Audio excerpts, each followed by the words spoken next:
Our first speaker this morning is Christine Wrightson. She's a mother. She had 2 planned home births. One ended up being induced in hospital with a midwife supporting. Round of applause for Christine Wrightson. Hi everyone, welcome and thank you so much for coming at such short notice. It's fantastic to see such an amazing turnout. As you know, the women of Ballarat heard that Kevin Rudd was coming to town, and they decided to show him exactly what they thought about the legislative changes that are on the table.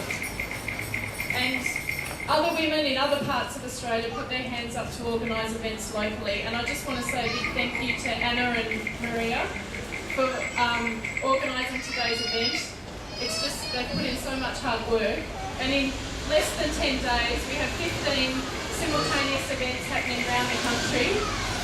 It sounds like the Winter Olympics really, but it's just fantastic. In that time we've got over 4,000 Facebook group members. The support's been fantastic. I'd also just like to thank the other speakers. Anna's organised an amazing lineup, and everyone will be speaking from their own unique perspective about the impacts that these proposed changes will have. And also the singers, Mem and Francesca. It'll be terrific. So this has been quite a journey for many of us, attending rallies, writing to politicians, trying to get appointments with them, talking to anyone who will listen about the impacts that these changes will have. And the legislation will shortly be before the Senate to be voted on. So this is really the time to raise up our voices and show the government that Australian women won't sit back and watch their rights being taken away. I'm just Chris Wrightson, the mum of 2, as Jamie said. Oh, thank you to Jamie too, sorry. One was born in hospital and one was born at home.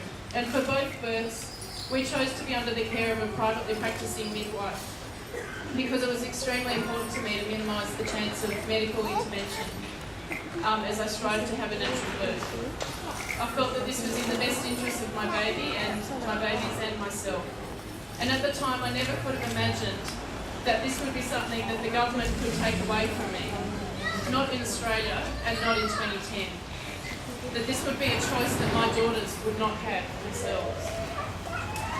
So we engaged, my husband Mark and I engaged Robin Dempsey to be our midwife, and we planned to birth originally in the birth centre. But halfway through the pregnancy, we decided that we had the confidence in ourselves and in Robin to birth at home.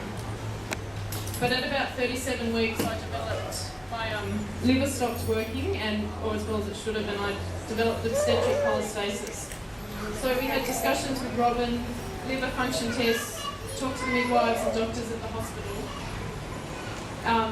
And actually one of those doctors I remember saying to me, well, I know what I'd do with you.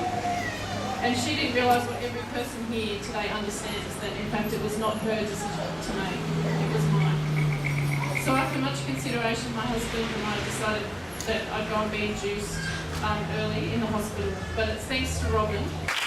Next speaker this morning is Lee Rhiannon, who, if you don't know, is the Greens MP in the New South Wales Upper House. She's also a long-standing supporter of women's choices in home birth. And she's also the lead New South Wales Senate candidate for the forthcoming federal election.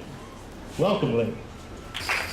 I do acknowledge the traditional owners of the land on which we meet and pay tribute to their history, their culture and their ongoing contribution to our communities.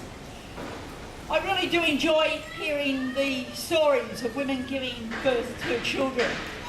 And at the moment, those are stories that we need to take around this country, because we are in an extraordinary situation that a woman can choose to have a caesarean, but she can't choose to have her children at home or where she wants to. And that sums up the problem that we have. And we do need to identify where the problem is coming from. The Greens are obviously critical, and my colleagues in the Federal Parliament are ready to move amendments to help stop the legislation going through. But the problem we have is from a small grouping of doctors who are really fighting hard to lock women out and lock midwives out of the whole birth process in terms of making the key decisions. This is a fight that's gone on for thousands of years. We just heard the previous speaker, Christine, speak about courageous actions of women in many European countries. Well, let's remember when women were vilified as witches, so often that was the women who were being targeted were midwives in their own communities who gave such consistent support to the women in the birth process. So our struggle today is a struggle that has a long history, and once again we need to take a stand. And that's why I'm really pleased to be standing here with many male colleagues, because it is a combined struggle that we have to take up. But let's remember the problems that we have with the AMA. And the head of the AMA, unfortunately, is Dr. Pesky, Dr. Andrew Pesky, who has got a pretty good name, because right now, the way he is running it is purely for the self-interest of a small section, and I want to emphasise that, and again say there are doctors who stand with us, they do not stand with what the AMA is doing. And what the AMA is doing is so deeply dishonest. When the report came out last year in the Medical Journal of Australia, there was actually a fine report that really did give the evidence to how safe home birth is. An extensive report that had gone over 15 years, 300,000 births examined. Now, what Dr. Pesky does is a classic public relations when you want to put your spin on a story and distort it. So he gets a story out, and you can Google to this day, put in deadly, put in risky, put in home birth, and you will come up with a whole number of media stories about the dangers of home births. And in my job, part of the job description is you have to start off the day reading the Daily Telegraph. And I can remember quite seriously reading this report and thinking, goodness, like I've got 3 children, and my children are born in the late 1970s, early 1980s, and the last one I had at a birth centre because the other 2 birth centres weren't around. And I've always been fascinated by this as well as the political interest.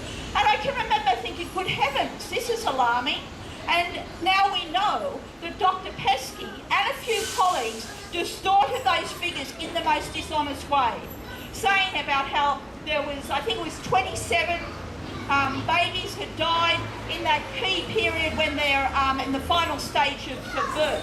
Now, it's actually only 2 children had died from the asphyxiation, and only one of them from the condition that he had identified. So total distortion and lies. But what happens?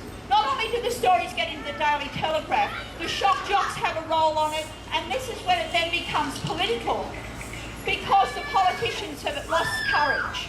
They're not standing up to the likes of Dr. Pesky, and that's why we're outside Tanya Plibersek's office today, and there is protests around the country. Because our message is, particularly, I think our message has to be to Julia Gillard as a Deputy Prime Minister, to Tanya Plibersek as a Housing Minister, and as to Nicola Roxon, the Health Minister. Those women should be standing with us, taking our voice into Cabinet to those males who wouldn't understand the issue and say, stand up to the AMA, we're not going to have any part of these amendments. We want this legislation to truly represent a midwives charter, to reflect that women have a right to choose where they have their children, that home birth is their right.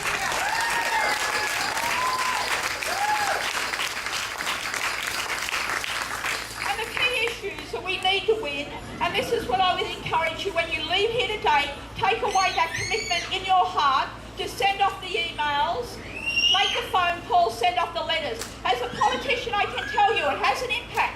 When they come in big numbers, the politicians will wander down the corridor saying, wow, something's going on, I better find out about this. So keep those messages coming. And the 2 key issues is the issue of the Medicare coverage for midwives, and then the other one is the insurance issue. There's lots of information on all those excellent websites.